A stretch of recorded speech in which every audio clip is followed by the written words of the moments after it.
Brought to you by TechnoSpark 20 series smartphones. मी म्हटलं येणार आहे.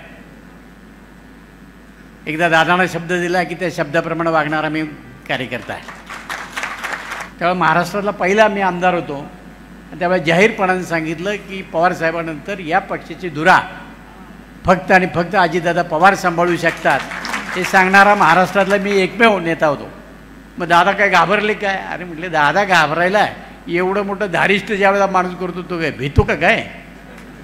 आणि आमच्यासारखी माणसं माघारी असल्यावर भ्यायचं काही कारण बी नाही, कारण सगळ्या गोष्टीला सामोरं जाण्याची आमच्यासारखीची तयारी आहे. आढळराव दादांना विनंती एवढीच करणार आहे, जसे दादा माझ्या मागे उभे राहिले तसे तुम्ही राहा,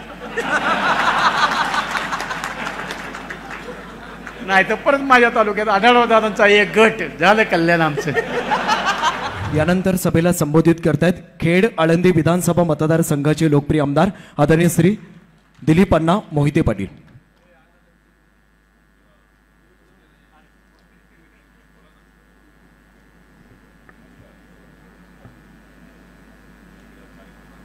शिरूर लोकसभा मतदारसंघाचे माजी खासदार आदरणीय शिवाजीदादा आढळराव पाटील यांचा राष्ट्रवादी काँग्रेस पक्षामध्ये प्रवेशाचा हा सोहळा आपल्या सर्वांच्या साक्षीनं संपन्न होत असताना या सोहळ्याच्या निमित्तानं उपस्थित असले राष्ट्रवादी काँग्रेस पक्षाचे राष्ट्रीय अध्यक्ष आदरणीय अजितदादा पवार, ज्यांनी या ठिकाणी आपले विचार मांडले आणि पुढच्या कार्यक्रमाकरता गेले, ते प्रदेशाध्यक्ष सुनील तटकरे. कार्यक्रमाच्या निमित्तानं व्यासपीठावर उपस्थित असले आपल्या तालुक्याचे आमदार नामदार दिलीपराव वळसे पाटील साहेब, ज्यांचा पक्षप्रवेश या ठिकाणी आपल्या सर्वांच्या साक्षीनं होतो आहे, हे माजी खासदार शिवाजीदादा आढळराव पाटील, माझे तरुण सहकारी आणि जुन्नरचे आमदार अतुल बेनके. कार्यक्रमाच्या निमित्तानं व्यासपीठावर उपस्थित असले माजी आमदार पोपटराव गावडे, महिला आघाडीच्या अध्यक्षा आदरणीय रुपालीताई चाकणकर, जिल्ह्याचे अध्यक्ष प्रदीप गारटकर, कल्पनाताई आढळराव. कार्यक्रमाच्या निमित्तानं उपस्थित असलेले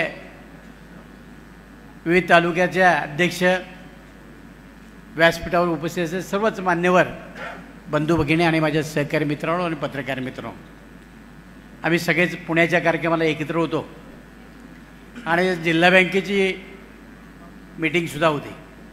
माझे काही विषय त्या ठिकाणी होते आणि थोडंसं जेवण चालू असताना मी बँकेमध्ये गेलो. काही विषय त्या ठिकाणी माझे होते ते पूर्ण करून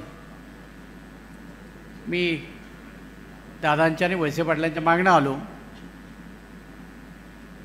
परंतु आपल्याला माहिती आहे की पुण्यातलं ट्रॅफिक, त्यामुळे थोडा उशीर झाला. इकडं लोक वेगवेगळ्या प्रकारचा कायच मांडायला लागले, सारखे पत्रकारांचे फोन यायला लागले, नक्की येणार आहे का? मी म्हटलं येणार आहे. एकदा दादांना शब्द दिला की त्या शब्दाप्रमाणे वागणारा मी कार्यकर्ता आहे. आणि हे मी जाहीरपणानं सांगितलेलं आपल्या सगळ्यांना माहिती आहे की 2 मेला मुंबईमध्ये पवारसाहेबांच्या राजीनाम्याच्या संदर्भातली चर्चा सुरू झाली, घोषणा झाली आणि 3 मेला हे सगळे पत्रकार माझ्याकडे आले होते. त्यावेळेस महाराष्ट्रातला पहिला मी आमदार होतो. त्यावेळेस जाहीरपणाने सांगितलं की पवारसाहेबांनंतर या पक्षाची धुरा फक्त आणि फक्त अजितदादा पवार सांभाळू शकतात हे सांगणारा महाराष्ट्रातला मी एकमेव नेता होतो. त्यावेळेस काय परिणाम होतील, पवारसाहेब रागवतील का, आणखीन बाकीच्या कोणाच्या रोषाला सामोरं येतं याची परवा मी केलीच नव्हती. मला त्यात काही फरक काय वाटत नव्हता. त्याचं कारणही तसंच होतं, मी सुद्धा शिवसेनेमध्ये होतो आणि शिवसेनेतनं आणण्याचं काम दादांनी मला केलं होतं. 2004 साली मला पहिल्यांदा उमेदवारी दिली. माझ्या उमेदवारीचा तर फार मोठा किस्सा आहे. त्यावेळेस मी उमेदवारी मागितली नव्हती आणि दादांकडे ज्यावेळेस यादी गेली त्यावेळी यादीत दिलीप मोहितेचं नाव. दादा म्हणले यातला कोण निवडून येणार आहे ते सांगा. जा पळत दिलीप मोहितेचं नाव परत नावाना परत मिळावा आणि त्याच्यानंतर मला मागणी करायली आणि मग दादांनी मला उमेदवारी दिली. आता माझ्या जीवनामध्ये त्या दादांच्यामुळं आमदारकी मिळाली असेल तर मी दादांच्याच मागे राहिले पाहिजे, हा साधा सोपा वेळ. आणि आज माझ्या तालुक्यामध्ये मी जो विकास साधू शकलो तो केवळ दादांच्या आणि दादांच्यामुळे आहे. याला सांगायला आणखीन कुठल्या ज्योतिषाची गरज नाही. हा थोडे काही मतभेद आहेत ते आपल्या तालुक्याबरोबर आहेत हे मी जाहीरपणानं सांगणार आहे. त्याचं काही कारण आहे. माझं काही वळसे पाटलांशी वैर नाही, माझं काही आढळरावांशी वैर नाही. कारण आमचे जे मतभेद ते राजकीय मतभेद आहेत. आपल्या सगळ्यांना माहिती आहे माझ्या तालुक्यामध्ये चासकामांचं धरण आहे आणि चासकामान धरणातलं 82% पाणी हे शिरूर तालुक्याला दिले. म्हणजे माझ्या तालुक्यात धरण माझ्याकडं, पुनर्वसन माझ्याकडं आणि 18% पाणी आहे. चासकामांचं धरण झालं त्यावेळेला फक्त नावऱ्यापर्यंत कॅनल होता, तिथपर्यंत फक्त जमिनीचं ॲक्विजिशन झालं. नावऱ्यापासून 72 किलोमीटर कॅनल याला 1 इंच जमीन घेतली नाही, त्यांना फुकट पाणी. आता परिस्थिती टेलला पाणी पहिलं आणि आम्हाला नंतर म्हणजे आमच्या जमिनी गेल्या, आम्हाला पाणी शेवटी. म्हणजे आमच्यावर तिथं अन्याय झाला.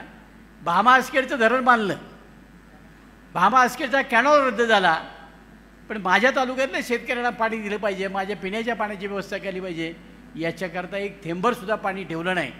निम्म पाणी दिलं पिंपरी चिंचवडला, निम्म दिलं पुण्याला. अख्खं भामा आसखेडचं धरण वाटून टाकलं आणि त्याच्यानंतर राहिलं 1.5 TMCचं धरण आहे कळमोडीचं. ते ज्यावेळेला वळसे पाटील इकडे पाणी आणायला लागले त्यावेळेला आमचे खरं मतभेद सुरू झाले. जर माझ्यावर एवढा अन्याय होता मी काय बोलायचं नाही का? आणि लोकशाहीमध्ये जर बोललं नाही तर प्रश्न सुटत नाही. मी माझी भूमिका त्या ठिकाणी स्पष्ट मांडली. माझं काही त्यांचं वैर नव्हतं. त्यांना त्यांच्या तालुक्याकरता पाणी आणायचं होतं आणि मला माझ्या तालुक्याकरता पाणी राखायचं होतं. मी त्यांना सांगितलं की त्याच्याखाली माझी 5 गावं आहेत, ती 5 गावाचा समावेश करा. पण एखादा प्रोजेक्ट ज्यावेळेला आपण करतो त्यावेळेला जेवढं तुम्ही त्याच्यात टाकलेलं असतं तेवढंच होतं, त्याच्या खाली करता येत नव्हतं. अनेक वेळा आमचा संघर्ष त्या निमित्तानं झाला आणि तिथं खऱ्या अर्थानं आमच्यामधले थोडेसे मतभेद याच्या पलीकडे काही नाही. मी माझ्या तालुक्याकरता भांडत होतो, ते त्याच्या तालुक्याकरता भांडत होते. आता लोकांना हे सगळ्या गोष्टी माहीत नव्हत्या. या सगळ्या गोष्टी दादांच्या कानावर घातल्या, त्यांनाही त्या सगळ्या गोष्टीची कल्पना आहे. आता त्यांनी कबूल केले की खालच्या 5 गावाला मी पाणी देतो आणि दादांनी सुद्धा कबूल केलं आहे. माझ्या खालच्या गावाला 5 गाव, माझीसुद्धा सातगाव पठारातलीच ती गाव आहे खालची.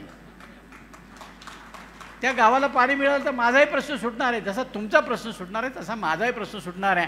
आणि म्हणून माझ्यावर ती त्या प्रकारची भूमिका होती. याच्या पलीकडे दुसरी काही भूमिका नव्हती. आणि आता मात्र त्याच्या संदर्भामध्ये आम्ही बरंच पुढे गेलो आहे. पाणी वेळ नदीमध्ये सोडणार आहे, त्याच्यावर बंधारे बांधले जाणार, त्या बंधाऱ्यातनं पाणी आंबेगावचे लोक घेणार आहे, खालच्या बंधाऱ्यामध्ये पाणी पोचणार आहे, त्याचं पाणी आमच्या तालुक्याचे लोक घेणार आहे आणि आमच्या दोघांचा प्रश्न त्या ठिकाणी सुटेल. पण एक गोष्ट लक्षामध्ये ठेवा, आमचं एवढं पाणी दिल्यानंतर सुद्धा जर आम्ही बोलायचं नसेल तर लोकप्रतिनिधीतून मलाही काय अर्थ राहणार नाही. आणि म्हणून मी भांडलो, ते माझ्या तालुक्याकरता भांडलो, माझं वैयक्तिक काय मिळावं याच्याकरता भांडलो नाही, हेही ना आंबेडकरांनी लक्षामध्ये ठेवावं. राजकीय जीवनामध्ये प्रत्येकाला महत्त्वाकांक्षा असते, त्या महत्त्वाकांक्षेपुढे तो अनेक गोष्टी करत असतो. पण माझ्या तालुक्याच्या विकासाच्या संदर्भातल्या माझ्या महत्त्वाकांक्षा त्या पूर्ण व्हाव्यात एवढाच माझं त्या निमित्तानं भांडण होतं. याच्या पलीकडे दुसरं काही नाही. आढळराव दादांशी गेला माझ्या 20 वर्षाचा संघर्ष आहे.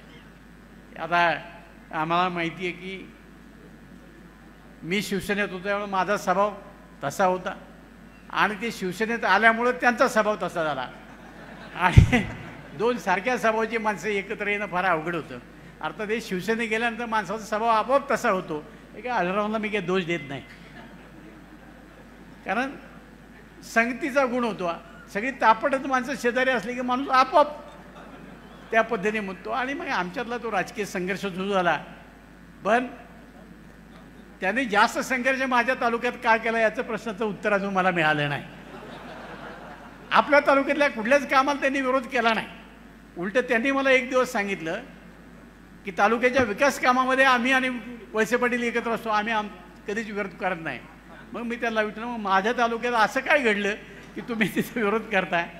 आणि म्हणून आमच्या दोघांतले जे राजकीय मतभेद होते त्याच स्वरूपाचे होते आणि आज ते मिटवण्याचं काम अजितदादांच्या साक्षीनं या निमित्तानं होतं आहे.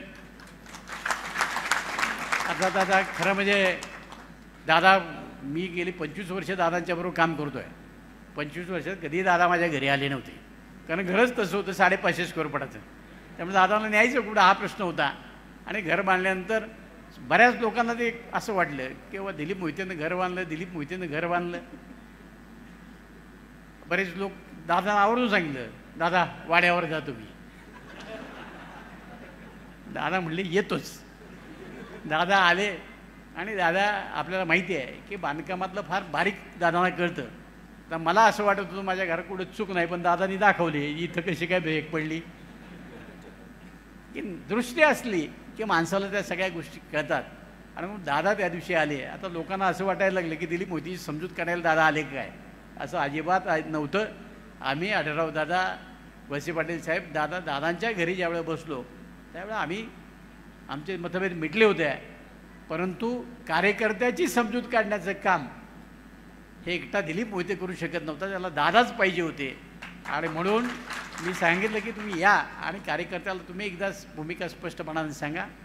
आज आम्ही हे सांगतो की आमचा पक्ष लहान आहे, आम्हाला तो पक्ष मोठा करायचा. आणि मला खात्री आहे की या महाराष्ट्रामध्ये राष्ट्रवादी काँग्रेस पक्ष मोठा करण्याची हिंमत आणि ताकद फक्त अजितदादामध्ये आहे. यापूर्वी जर सगळी सूत्र त्यांच्याकडे दिली असती तर महाराष्ट्रामध्ये एक नंबरचा पक्ष अजितदादांनी राष्ट्रवादी केला असता. पण आता त्या सगळ्या गोष्टीला वेळ निघून गेलेली आहे. आता काही अनेक गोष्टी घडतात, अनेक प्रकारच्या टीका टिप्पण्या येतात. यूट्यूबवर तुम्ही पाहता, काही तर सगळ्या बातम्या मॅनेज केलेल्या असतात. गेली 2-3 दिवस लोकांचा संभ्रम व्हायचा.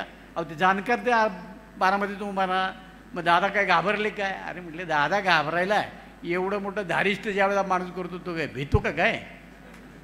आणि आमच्यासारखी माणसं माघारी असल्यावर भ्यायचं काही कारण बी नाही. कारण सगळ्या गोष्टीला सामोरं जाण्याची आमच्यासारखीची तयारी आहे. आम्ही विचाराने पक्के आहोत आणि परिणामाची पर्वा करणार नाही. आम्ही दादांच्या मागे जाणार आहे. आता आढळराव दादांना विनंती एवढीच करणार आहे, जसे दादा माझ्या मागे उभे राहिले तसे तुम्ही राहा. नाही तर परत माझ्या तालुक्यात आढळराव दादांचा एक गट झालं कल्याण आमचं.